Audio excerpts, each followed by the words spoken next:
Hello everyone.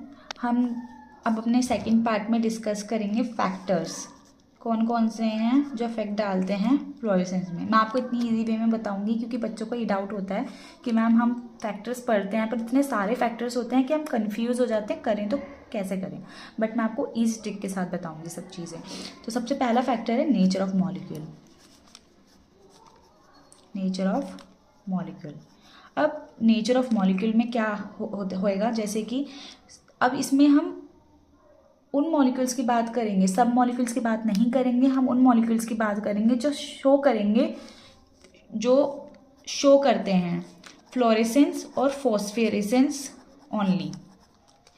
अब कौन से मॉलिक्यूल फॉस्फोरेसेंस और फ्लोरेसेंस शो करते हैं? वो मॉलिक्यूल्स जिनमें क्षमता होती है यूवी और विजिबल लाइट को एब्जॉर्ब करने की। सिर्फ वही मॉलिक्यूल फ्लोरेसेंस और मतलब वही मॉलिक्यूल की हम बात करेंगे यूवी और विजिबल लाइट को एब्जॉर्ब करने की। ठीक है।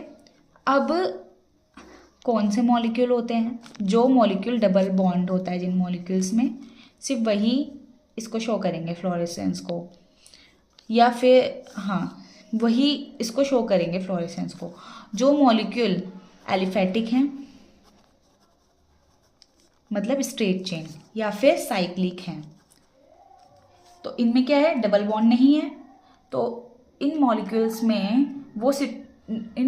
में फ्लोरेसेंस शो नहीं होगा, तो हम इन मॉलिक्यूल्स की बात नहीं करते हैं। तो ऐसा नेचर होना चाहिए मॉलिक्यूल्स का। फिर है nature of substituent. Next factor है नेचर ऑफ सब्स्टिट्यूएंट। हम ले लेते हैं इलेक्ट्रॉन डोनेटिंग ग्रुप। अगर हमारा इलेक्ट्रॉन डोनेटिंग ग्रुप किसी भी मॉलिक्यूल के पर लगा हुआ है, जैसे कि इलेक्ट्रॉन डोनेटिंग ग्रुप में हम एग्जांपल ले लेते हैं NH2, या फिर हम OH भी ले सकते हैं, OH। ये एग्जांपल ले लिया हमने। तो अगर इनमें से लगा हुआ है तो क्या होगा, फ्लोरेसेंस इंटेंसिटी बढ़ जाएगी, मतलब वो एब्जॉर्ब करेगा रेडिएशन को और फ्लोरेसेंस इंस्टेंट होगा। अब अगर इलेक्ट्रॉन विड्रॉइंग ग्रुप अगर हमारे किसी कंपाउंड पे लगा हुआ है, जैसे कि कार्बोक्सिलिक एसिड लगा हुआ है, इस कंडीशन में क्या होगा, फ्लोरेसेंस कम हो जाएगा। ठीक है। नेक्स्ट फैक्टर है हमारा कंसंट्रेशन।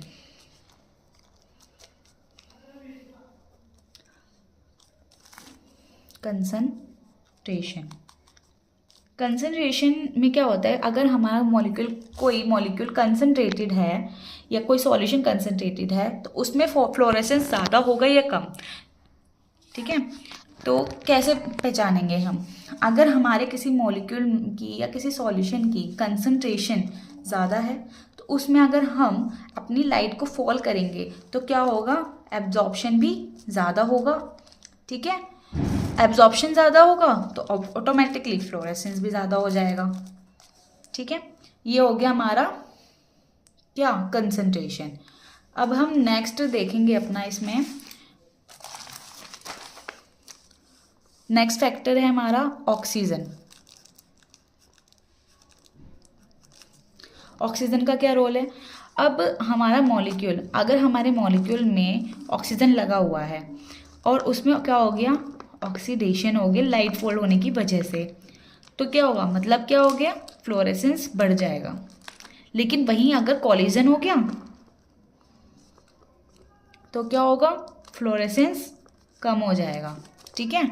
अब हम नेक्स्ट फैक्टर देखेंगे अपना पीएच में क्या होता है, अगर हमारा कोई मॉलिक्यूल है और वो कैसा नेचर का है, एसिडिक नेचर का है, और उस मॉलिक्यूल को हमने अपने सॉल्यूशन में डाला, तो क्या होगा, वो ईजिली क्या होगा, डिसोसिएशन उसका होगा या नहीं होगा, नहीं होगा। तो वो क्या होगा, ईजिली डिसोसिएट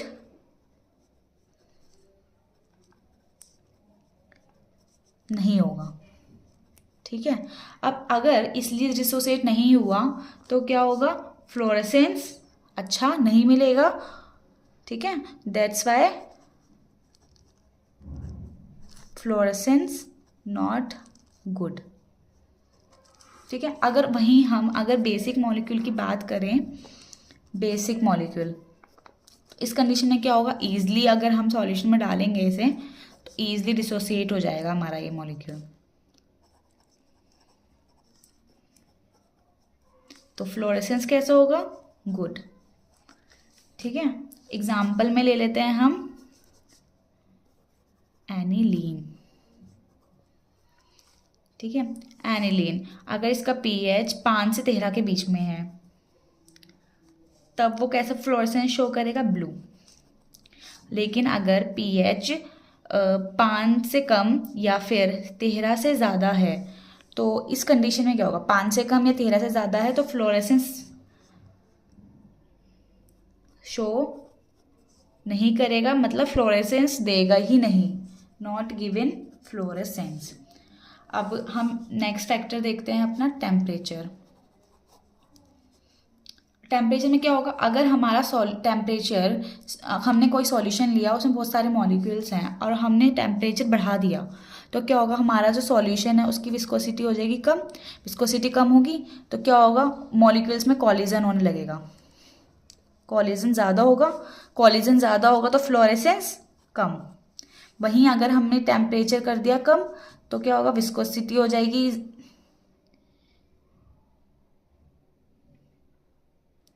तो क्या होगा? विस्कोसिटी हो जाएगी ज़्यादा तो कॉलिजन हो जाएगा कम और फ्लोरेसेंस हो जाएगा ज़्यादा। ठीक है, अब हम नेक्स्ट फैक्टर देखेंगे अपना। नेक्स्ट फैक्टर है हमारा क्वेंचिंग। क्वेंचिंग क्वेंचिंग का मतलब होता है रिडक्शन ऑफ फ्लोरेसेंस इंटेंसिटी। अब कैसे होगा? हो सकता है क्वेंचिंग किस किस वजह से हो सकता है? या तो केमिकल की वजह से हो सकता है, ड्यू टू केमिकल। यह हो सकता है हमारा जो ग्राफ है वो स्ट्रेट नहीं आया है, मतलब स्ट्रेट नहीं, स्टैटिक नहीं आया है, या फिर ग्राफ की वजह से भी हो सकता है, या फिर खुद की वजह से भी हो सकता है, सेल्फ की वजह से भी हो सकता है, और या फिर अब मैंने जो बताया आपको या फिर हो सकता है कि स्टैटिक हो गया। अब स्टैटिक कैसे होगा? स्टैटिक हो सकता है कि कॉम्प्लेक्स बन गया, मॉलिक्यूल का कॉम्प्लेक्स बन गया, तब भी क्या होगा? फ्लोरेसेंस इंटेंसिटी क्या हो जाएगी? कम। क्या हो जाएगी? कम। थैंक यू, आई होप आप लोगों को समझ आया होगा। मैंने बहुत अच्छे से आपको मतलब ट्राई किया है समझाने का। All the best guys, thank you.